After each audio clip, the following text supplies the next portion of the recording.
Bapak Ibu, kalau kita tidak punya mursyid, marabitoh kepada Nabi Muhammad, ya, ingat ajaran Nabi, kemudian baca salawat. Allahumma sholli ala Muhammad, Allahumma sholli ala Muhammad.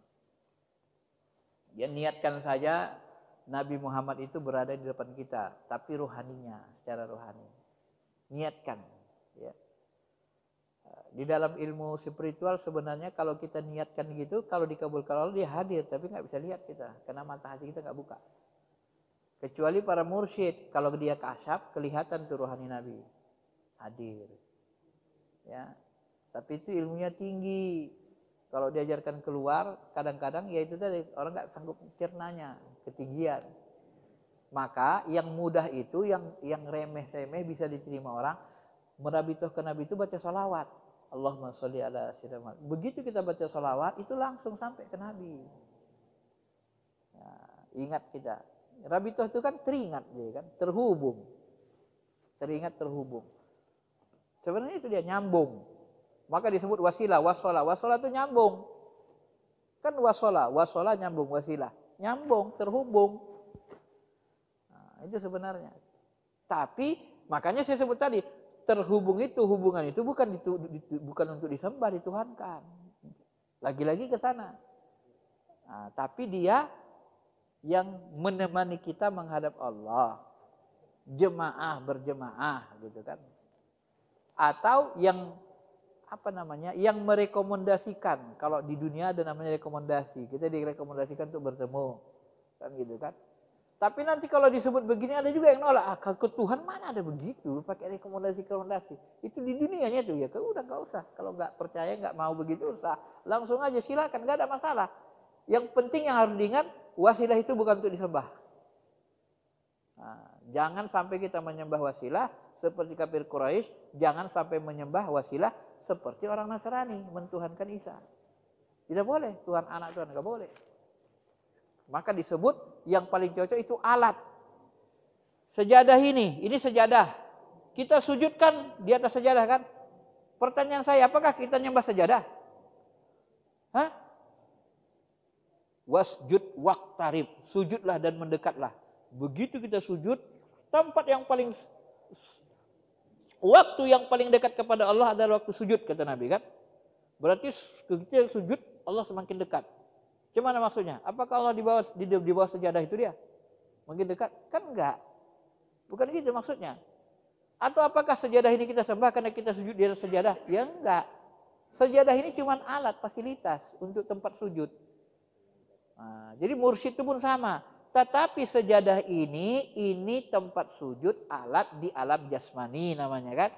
Kalau guru, mursyid, nabi itu di alam ruh, secara rohani. Nah, itu yang harus dipahami. Jadi dibedakan antara sesembahan dengan alat, fasilitas. Gitu Pak ya. Jadi kalau orang awam, sholawat. Kalau kita, ya, sebahagian ada guru mursyid tak boleh pula mengajarkannya. Kalau saya memahaminya gitu tadi. Kayak tangga-tangga aja dia kan. Pandang ruh kita, pandang mursyid, nurani, Nur Muhammad, baru Nurjat. Nah gitu. Betangga dia namanya kan. Pandang ruhani kita. Nah, kalau saya gini, mudahnya. Ayo ruh, kita nyembah Allah. Ingat mursyid. Nah mursyid. Ayo semua kita nyembah Allah. Ingat mursyid, ingat Nabi Muhammad SAW. Baru ingat Allah. Astaghfirullahaladzim. Yang lain hilang semua. Tinggal Allah saja. Begitu kita sampai ke wilayah Nurjat, Allah, ya yang lain hilang. Yang Allah, yang ada Allah saja. Astaghfirullahaladzim. Maka sebagian mursyid mengatakan, begitu kita sudah menyebut Allah, zikir Allah, yang lain tidak boleh diingat. Mursyid pun tak boleh diingat lagi. Kalau diingat lagi dia nanti bisa syirik. Katanya gitu. Ada yang sampai begitu. Nah, pokoknya kalau sudah ke Allah, Allah saja gitu. Jangan diduakan lagi. Maka zikir yang terbaik itu zikir kosong. Kosong itu apa? Ya kita nggak ada, merasa nggak ada, yang ada hanya Allah. Zikir kosong itulah yang disebut dengan khala, yang kemarin disebut. Ainallah. Fi ama. Di mana Allah berada? Allah itu ama, di kekosongan murni, khala. Qalal qadi al-ama al-khala. Kekosongan murni. Maka kalau kita berzikir kosong, yang ada hanya Allah saja. Nah, itulah wilayah hajat. Zikir kosong namanya. La haula wala quwata illa billah. Dan beberapa suluk yang terakhir, waktu saya terakhir suluk sama kawan-kawan. Nah, kawan-kawan juga yang mengalami waktu mereka diganggu jin, sepakat sama pengalaman kita. Bapak Ibu, nanti kalau ibu bapak ditindih jin, apakah ketindihan namanya tindih gundurwo segala macam, mungkin pernah saya sampaikan, ilmu yang paling bisa menghilangkannya adalah ilmu la haula wala quwata illa billah. Pasrah berserah diri ke Allah. Kalau Bapak Ibu sudah pasrah berserah diri ke Allah, tidak ada jin yang kuat apapun bisa menghancurkan. Itulah ilmu kosong, itu ilmu paling kuat. Ya, ilmu kebal disitulah dia sebenarnya. Jin gundurwo pun nggak bisa. Kalau Bapak Ibu baca ayat kursi dia nggak akan lari, nggak bisa, nggak mau dia pergi Pak, nggak mau, tetap dihimpit sama dia. Kalau Bapak Ibu pernah ngalami, karena saya pernah ngalami, saya baca ayat kursi dia nggak mau. Waktu itu diperlihatkan Allah kepada saya, gundurwo itu bulunya tebal sekali, betisnya naik ke sini, sesak. Kita panggil, ya, nggak keluar suara kita. Dari situlah saya percaya sebenarnya jin itu bisa dilihat kalau kebuka mata hati kita, Allah perlihatkan. Karena saya ngalami. Tapi melihatnya pakai ruhani. Nah, sebahagian teman yang tidak bertarikat mereka nggak lihat, tapi merasakan saja sesak dada ini. Dan itu dialami banyak orang sebenarnya, pernah.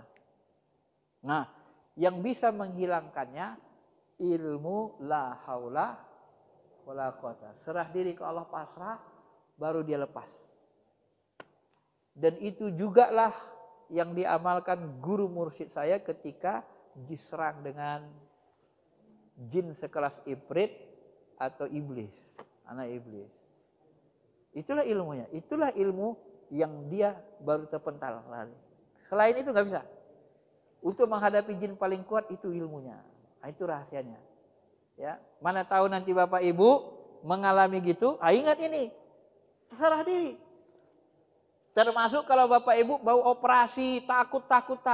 Nah, itu ada dosen orang apa, saya dengar dari jemaah saya kemarin, ada dosen mention itu, dia mau operasi profesor. Sebelum operasi, ya sakitnya nggak gitu parah. Begitu mau operasi, karena dia kurang ketergantungannya ke Allah, belum lagi operasi udah meninggal, saking ketakutannya dia operasi. Nah, jemaah kita yang satu lagi, sebelum operasi dia tawakal, pasrah ke Allah. Jadi begitu dioperasi, ternyata tidak keluar. Biasanya kan butuh 1-2 kantong darah untuk masukkan ke apa dia operasi itu. Ternyata 1 kantong darah pun tidak dibutuhkan untuk masukkan darah ke diri dia. Kenapa? Waktu operasi dia tawakal, pasrah ke Allah. Selesai. Dokternya heran. Ini nggak banyak keluar darahnya gitu. Itulah ilmu tawakal. Harus yakin, putus keyakinannya. Kalau sudah putus keyakinannya, tawakal penuh, selesailah semua masalah itu. Kenapa?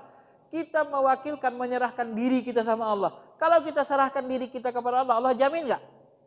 Wa may yatawakkal 'alallah fahuwa hasbuh. Kalau siapa yang bertawakal, berserah diri kepada Allah, maka Allah yang menjadi jaminannya, hasbuh. Dia jaga, yang melihara. Pelajarilah ilmu tawakal ini. Sebenarnya Bapak Ibu, di dalam tarikat ini, ilmu yang paling tinggi yang dipelajari adalah ilmu tawakal ini, ilmu kosong.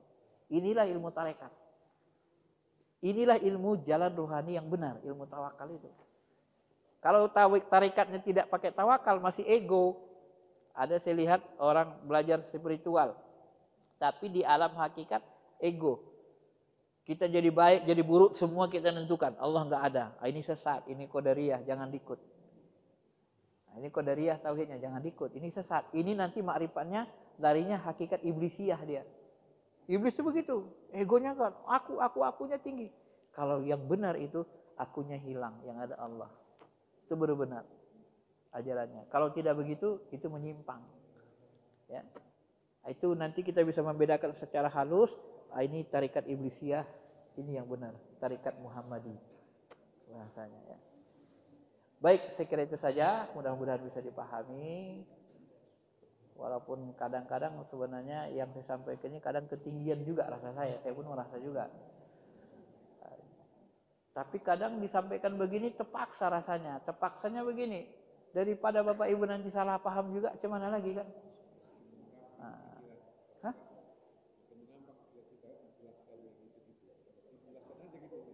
Iya, nanti ditutup tipu juga, nanti malah